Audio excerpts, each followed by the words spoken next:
हाय मित्रांनो, माझं नाव आहे चैतन्य पत्के आणि welcome back to my YouTube channel. आपण या व्हिडिओमध्ये ॲनालिसिस करूया भारत विरुद्ध श्रीलंका, जो दुसरा T20 आंतरराष्ट्रीय सामना खेळवण्यात येत आहे पल्लेकेले इंटरनॅशनल स्टेडियमवर। आपण त्याचा प्रिव्ह्यू बघूया। भारताने पहिल्या गेममध्ये विजयी सुरुवात केली। आपण 43 धावांनी श्रीलंकेचा धुव्वा उडवला आणि या सेकंड T20मध्ये पण भारत ॲब्सोल्यूट फेवरेट्स म्हणून स्टार्ट करणार आहे। श्रीलंकेला खूप मेहनत करावी लागेल समजा जर त्यांना एक अपसेट विन कॉज करायचा आहे। खूप चांगले सायन्स होते across all departments, batting, bowling आणि फील्डिंग। टीम इंडियासाठी बॅटिंग आपण एक्सेप्शनल केली। सूर्यकुमार यादव आणि शुभमन गिलनी खूप चांगला स्टार्ट आपल्याला मिळवून दिला। नंतर कॅप्टन सूर्यकुमार यादवनी प्लेअर ऑफ द मॅच ज्याला घोषित करण्यात आला, 58 धावा केल्या फक्त 26 चेंडूंमध्ये। चांगल्या पद्धतीने मोमेंटम पुढे नेलं। रिषभ पंतनी पण खूप एक चांगला हात खेळला, 33 चेंडूंमध्ये 49 धावा त्याने पण केल्या। लोअर ऑर्डरने पण चांगले हिट्स केले। सो आपली बॅटिंग खूप चांगल्या पद्धतीने सेट आहे।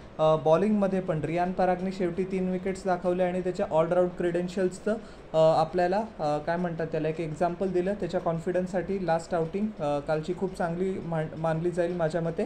त्याच्यानंतर मोहम्मद सिराजने 3 ओव्हर्स खूप चांगल्या पद्धतीने केल्या। अक्षर पटेलने पण मिडल ओव्हर्समध्ये श्रीलंकेला पुष्कळ चांगल्या पद्धतीने बांधून ठेवलं। सो आपली बॉलिंग पण चांगल्या पद्धतीने सॉर्टेड आउट आहे। अर्शदीप सिंगनी पण कमाल केली, डेथ ओव्हर्समध्ये चांगली बॉलिंग केली। ऑल्दो त्याला पॉवर प्लेमध्ये अपेक्षेप्रमाणे परफॉर्मन्स नाही करता आला, बट ते चांगल्या पद्धतीने इम्प्रूव्ह होईल। हार्दिक पांड्या या गेममध्ये कसं बॉलिंग करतो हे बघणं औत्सुक्याचं ठरेल। त्याला ना बॅटनी जलवा दाखवता आला होता ना बॉलने आला होता, बट आय थिंक सो या मॅचमध्ये त्याच्याकडनं एक चांगल्या परफॉर्मन्सची अपेक्षा आहे, specially in the bowling department. Fielding तर आपली A1 होतीच होती। आता आपण श्रीलंकेचं ॲनालिसिस करूया। सुरुवात तर श्रीलंकेला खूप चांगली मिळवून दिली होती। काय म्हणतात त्याला, कुशाल मेंडिस आणि पाथुम निसंकाने। मेंडिसने 45 धावा केल्या होत्या, पाथुम निसंकाने 79 धावांची सुरेख डोळ्याचे पारणे फेडणारी इनिंग्स खेळली होती। बट श्रीलंकेचा प्रॉब्लेम हाच आहे की समजा जर जे त्यांना स्टार्टिंगला मोमेंटम मिळतं आहे मिडल ओव्हर्समध्ये, ते इंडियासारख्या वर्ल्ड क्लास आणि एक्सपिरियन्स्ड साईड अगेन्स्ट खेळत आहे, तर तेच मोमेंटम ज्यावेळेला फील्ड रिस्ट्रिक्शन्स पहिले 6 ओव्हर तुम्हाला माहिती असेल पॉवर प्लेमध्ये फक्त 2च फिल्डर्स बाहेर असतात, 7व्या ओव्हरपासून ते 15व्या ओव्हरपर्यंत तेच ते कंटिन्युअसली मोमेंटम काय म्हणतात त्याला की धरू शकतात की नाही, याच्यावर त्यांच्या गेमची प्रोग्रेस अवेलेबल असेल। कुशाल परेराला नंबर 3मध्ये त्यांनी हे केलं आहे, तो माझ्या मते थोडासा चांगला मूव्ह आहे, कारण कुशाल परेराने मोस्ट ऑफ द वेळेला तो श्रीलंकेसाठी खेळतो त्यावेळेला ओपनिंग केली आहे, बट पहिल्या गेममध्ये तो मला कम्फर्टेबल दिसला।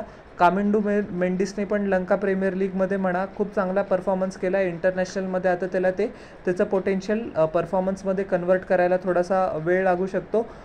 सो 1-2 हसरंगाकडनं बॉलिंगमध्ये पुष्कळ अपेक्षा असेल। लास्ट गेममध्ये त्याने डिसअपॉइंट केलं। माथिशा पाथिरानाने 4 विकेट्स घेतल्या, त्याला पण हीच परफॉर्मन्स तो करो अशी श्रीलंकन फॅन्सला आणि टीमला अपेक्षा असणार आहे। दिलशान मधुशंका लास्ट मॅचमध्ये तो एक्सपेन्सिव्ह होता। वर्ल्ड कपमध्ये तुम्हाला आठवत असेल 50 ओव्हरच्या त्यांनी भारताविरुद्ध एक्सपेन्सिव्ह होता, पण 5 विकेट हॉल त्याने घेतला होता। त्याच्याकडनं पण चांगल्या कामगिरीची अपेक्षा श्रीलंकन टीमला असणार आहे। फिल्डिंग लॅप्सेस काल लंकेकडनं पुष्कळ झाले, त्याच्यामध्ये पण इम्प्रूव्हमेंट व्हावी असं मला वाटतं। श्रीलंकेने हार्डवर्क करायला पाहिजे, but anyways with all due respect to Sri Lanka, India starts as firm favourite या गेममध्ये पण, आणि हा गेम आपण जिंकला तर आपण 2-0 3 मॅचच्या T20 सिरीजमध्ये अजिंक्य बढत घेऊ। आणि तिसऱ्या गेममध्ये समजा आपल्याला बेंचवर बसलेले जे प्लेयर्स आहे ते ट्राय करायचे आहे की नाही, हेड कोच गौतम गंभीर ते करेल की नाही हे बघणं औत्सुक्याचं ठरेल। सो तुम्हाला माझा या दुसऱ्या T20 इंटरनॅशनलचा प्रिव्ह्यू कसा वाटला हे जरूर न चुकता खाली कॉमेंट सेक्शनमध्ये सांगा, आणि माझ्या चॅनलला लाईक, शेअर आणि सबस्क्राईब करा आणि बेल आयकॉन प्रेस करा पुढच्या नोटिफिकेशनसाठी। आपण भेटूया नेक्स्ट व्हिडिओमध्ये। Till then everyone, bye.